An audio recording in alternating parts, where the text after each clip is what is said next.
There's a lot to cover here, so let's jump right in. PSVR cannot play PS5 games, only runs via backward compatibility. How the PSVR headset will work with the PS5 has been a bit of a mystery for a while, especially with the PS5's HD camera not supporting PSVR, though Sony is shipping adapters to PSVR owners. Sony has now confirmed details, and they're a bit disappointing. A Sony representative recently told Upload VR that no PSVR games have been announced for the PS5, and that if you want to play Hitman 3 in VR, you will have to play the PS4 version of the game via backward compatibility. Similarly, when No Man's Sky next-gen upgrade was recently announced, Hello Games confirmed that it would be playable in VR only via backward compatibility. What this means in simple terms is that PS5 games will not natively support PSVR, and if you do want to play VR-compatible games, you'll have to play their PS4 versions. The specifics of how this will work with cross-progression and free next-gen upgrades, as well as whether PSVR support will eventually be added to PS5 games, hasn't been confirmed yet. PS5's backward compatibility will boost certain PSVR games' frame rate, so there's that. PS5 does not have a quick resume style feature. Microsoft has been talking about the Xbox Series X and Series S's quick resume feature for a while, which will allow users to suspend multiple games at the same time and quickly swap between them. That might not be a crucial next-gen feature, but it's going to be a huge boon in the ease of use department. Many have been wondering if the PS5 will have something similar, especially since the console's UI reveal video seemingly suggested that it might. However, it doesn't seem like that will be the case. As confirmed by GameSpot, the PS5 does not have the ability to suspend multiple games and swap between them like the Xbox consoles are going to have. On the Xbox front, Quick Resume will be even more effective on backwards compatible games, while it's been confirmed that suspended software for Quick Resume will be retained even if the console is unplugged. PS5 won't support SSD storage expansions at launch. It's been known for a while that the PS5 will allow off-the-shelf NVMe SSD expansions as long as they're certified, while Sony also showed off a dedicated slot for the same in their PS5 teardown video. However, it seems SSD expansions won't be supported by the console right out of the gate. In a statement to The Verge, Sony confirmed that external SSD expansions at launch, and that the same is being reserved for a future update. It's more than likely that this is the case due to there not being any SSDs out on the market that are certified for this, meaning that an SSD that is fast enough to support the PS5 simply isn't available on the market. Sony has indicated the same on a few occasions in the past, so this doesn't come across as much of a surprise. The console, which has an 825GB SSD, only has about 640GB of actual usable storage space, so hopefully those SSD expansions won't be too far out. PS5 games can't be installed on external USB drives.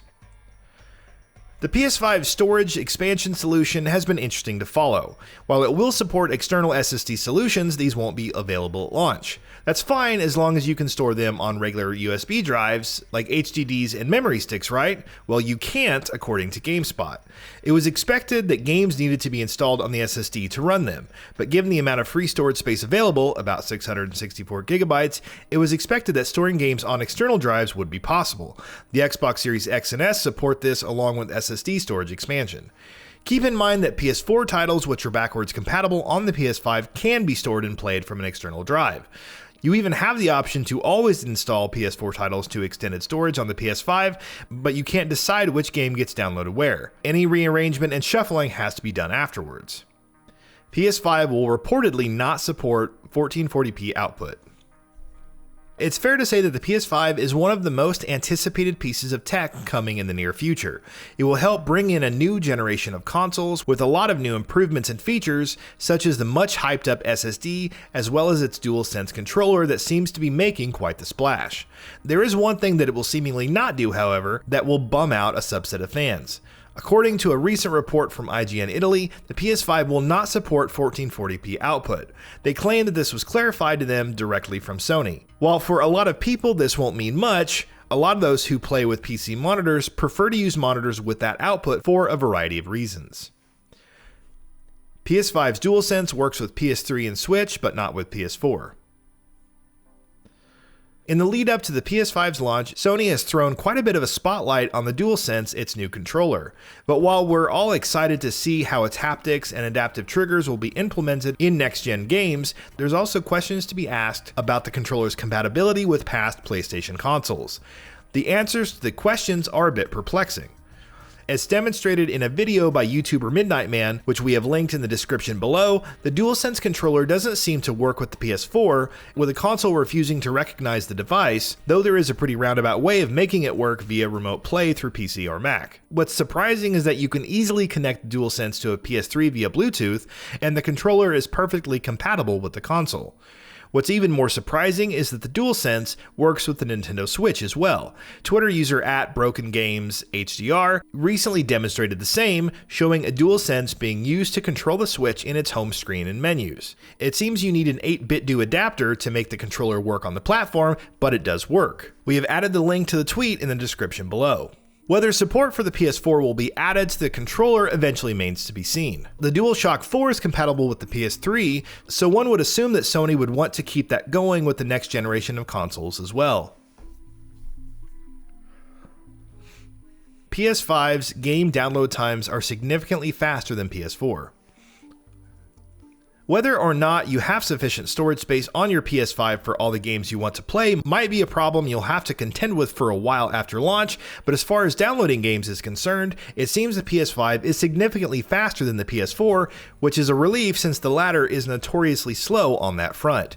US Gamer points out in its PS5 review that the console's game downloading speeds are much faster than the PS4. The reviewer was able to download Disgaea 5, 6.58 gigabytes, on the PS5 in less than 2 minutes, as opposed to nearly 11 minutes on a PS4 Pro.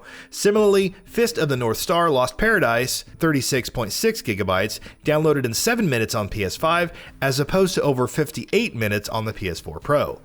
Of course, how quickly you're able to download games will vary depending on your internet connection and download speeds. But while you might not be seeing those exact same download times, you will be seeing significantly faster downloads as compared to what the PS4 offers. PS5 Preset Settings. Recently, Sony released a trio of instructional videos about some of the core things you'll probably need to know at launch. One of those is how to open and use your account when you get your PS5. The second is about how to transfer your data from your current PS4, with the third being maybe the most interesting, as it shows how you can preset settings. Using this, you can actually set things like difficulty, whether you want performance or graphics mode, audio options, and the choice between first and third person at system level. If game support options there, it will automatically set them whenever you boot up that title. PS5 DualSense battery life. The PlayStation 5's DualSense controller has wowed its fair share of developers and publications in the past few weeks. However, its battery life could leave something to be desired. According to multiplayer.it, the DualSense's battery only lasted for 2 hours when playing Astro's Playroom. The title is very intensive with its haptic feedback, but there have been other figures going around. Dave Lee on YouTube states about 4 hours of battery life from the controller when playing Astro's Playroom, though this was from leaving it running in an area that produced consistent feedback. Otherwise, Marvel Spider-Man Miles Morales offered 5.5 hours of life since its haptic feedback was relatively normal. It's early days yet when it comes to estimating the battery life for the DualSense, but at the very least, with everything that's going on with the adaptive triggers, haptic feedback, and whatnot, it seems that games leveraging this will drain the battery faster than others. PS5 doesn't have folders, includes various filter settings. According to GameSpot, there is no support for folders, so if you want to organize titles on your own, that's not possible. However, what you can do is filter out different games based on a variety of settings. Go to the Game Library tab, and there will be a drop-down menu that allows for showing only PS3, PS4, and PS5 titles. You can also filter between titles purchased from the PlayStation Store, received through PlayStation Plus, or experienced through PlayStation Now. Head to the installed part and you can see all of your games that are ready to play, where they're installed, and their location by way of different icons. One other neat little addition is being able to go to a game and accessing the drop-down menu for different versions. So if you want to know if a title has a PS4 or PS5 version along with a demo, you can choose from all of those from the drop-down menu itself. No need to go digging through your library or even filtering out which versions you own. Also, it was revealed that the PS5 will now track your playtime, which has also been available for PS4 games. And that wraps it up. If you like what we are doing, please consider subscribing to our channel, and don't forget to switch on the bell notification icon. That way you will never miss out on any of our videos.